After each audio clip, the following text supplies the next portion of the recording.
இன்றைக்கி நம்ம பாவக்காய் குழம்பு வைக்க போகிறோம். பாவக்காய் குழம்பு வைக்க போகிறோம். ஃபஸ்ட்டு வந்து வெந்தயத்தையாக நல்லா ஓரளவு கொடுத்துட்டு வறுத்து வெங்காயத்தை இந்த அளவுக்கு கொஞ்சமாக வறுக்கணும். நம்ம வந்து தக்காளி சேர்த்துக்கலாம். தக்காளி அப்புறம்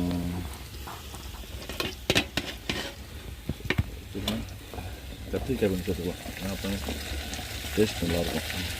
பாவக்குழம்புல பச்சை மிளகாய் கொஞ்சம் போட்டு வதக்கணும். தக்காளி வெங்காயத்துக்குள்ள தக்காளியை வச்சுட்டு பச்சை மிளகாய் கொஞ்சம் போட்டுக்கலாம். நல்லா டேஸ்ட்டாக காரமாக இருக்கும். உப்பு நம்ம சேர்த்துட்டா அடிப்பிடிக்காது. செய்யும்போது உப்பு கொஞ்சம் சேர்த்துட்டு அடிப்பிடிக்கணும்.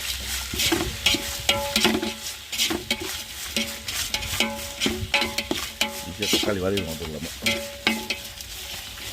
இந்த அளவுக்கு வெங்காயம் அழகாக வதக்கி வெங்காயத்தை தக்காளியை மாதிரி சிப்ஸாக வதக்கி அதுக்கப்புறம் இது கூட கத்திரிக்காய் போட்டுங்களா எண்ணெயில் வதக்கணும்.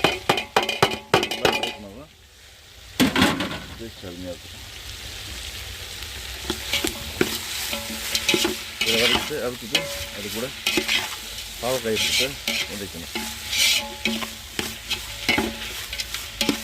மிதமான எண்ணெயை பயன்படுத்தணும்.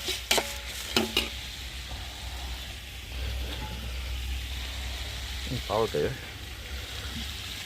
இது கூட குட்டிக்கலாம், கூட்டி வதக்கலாம். நல்லா வதக்கலாம். பூண்டு கொஞ்சம் போடுங்க. பூண்டு ஒரு 4 கொத்து 4 இழுப்பு பூண்டு ஆகிக்கணும். அப்புறம் எப்பயும் போல் புளி மிளகாத்தூள் குழம்பு மிளகாத்தூள் அதுக்குள்ளே தக்காளி எண்ணெய் பிழிஞ்சிட்டு ஊற வச்சுக்கணும். அதெல்லாம் மிக்ஸ் ஆனால் தான் மிக்ஸ் ஆகி கொஞ்சம் ஊற்றினா நல்லா டேஸ்ட்டாக இருக்கும். அப்புறம் பாவக்காய் வந்து ரெடி. இப்போ நம்ம கிரேவி வச்சுருக்கோம். ஜூஸு தக்காளி ஜூஸு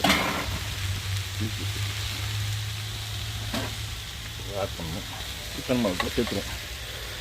சேர்த்துட்டு நல்லா வதக்கணும் பாவக்காய்.